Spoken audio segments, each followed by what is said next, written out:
Speaking of interesting press conferences, got to touch on the Philadelphia Flyers. It was their general manager, Chuck Fletcher, flanked by Comcast Spectacor president and CEO Dave Scott, today addressing the media as the Flyers hit a record 13-game winless streak with their loss on Long Island last night, blowing a 2-0 first period lead.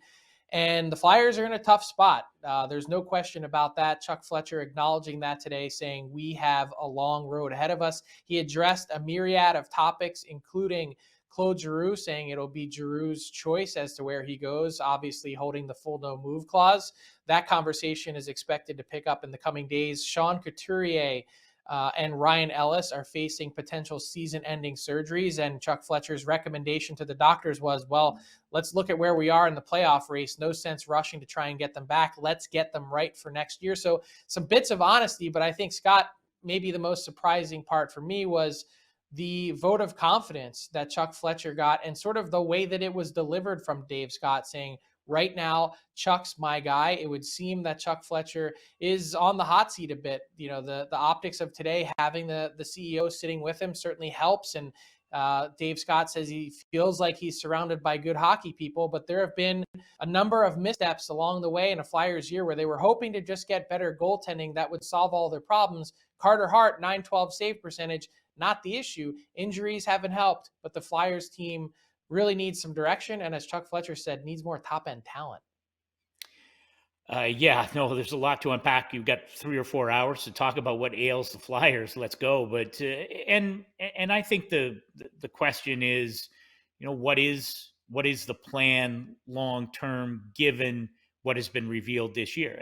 And what's discouraging, it has to be discouraging for Chuck Fletcher and Mike Yeo, who's the interim head coach, and the players in that room. And where is the leadership? Where are the players who step forward and could put a stop to this 13-game winless streak? It's the second long winless streak of the season. It's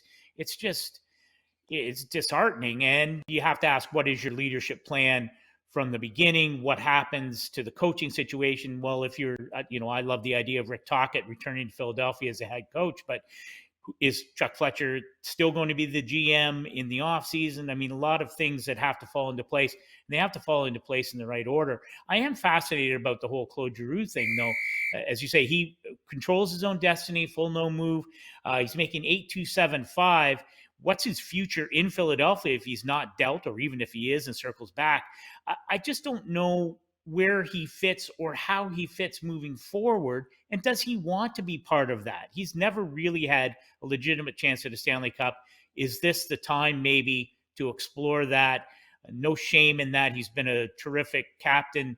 It's just never happened for him or the Flyers under his leadership there. I'd be surprised ultimately at the end of the day if he doesn't pursue something like that. There's a nice milestone coming up, 1,000 games played as a Flyer, supposed to hit that in early March. To me, that puts the perfect bow on what's been an outstanding career there. And you have an opportunity now to go chase a cup. Chuck Fletcher said, Claude Giroux is our best offensive player. It's not even really close, but he's 34 years old and was drafted 16 years ago. That's a long time. Flyers fans have been critical of the fact that the Flyers haven't won a playoff series since he's been their captain in 2012. And, it's been a tough road for Claude Giroux. I'd just love to see him personally in a situation where that pressure isn't on him and all of a sudden, hey, go be one of our middle six guys on a fantastic team. He's been near a point per game producer still. I think a lot of teams are salivating about the idea or potential of that. And, I don't think there'd be any shortage of interest if they were to get and make that decision before the deadline.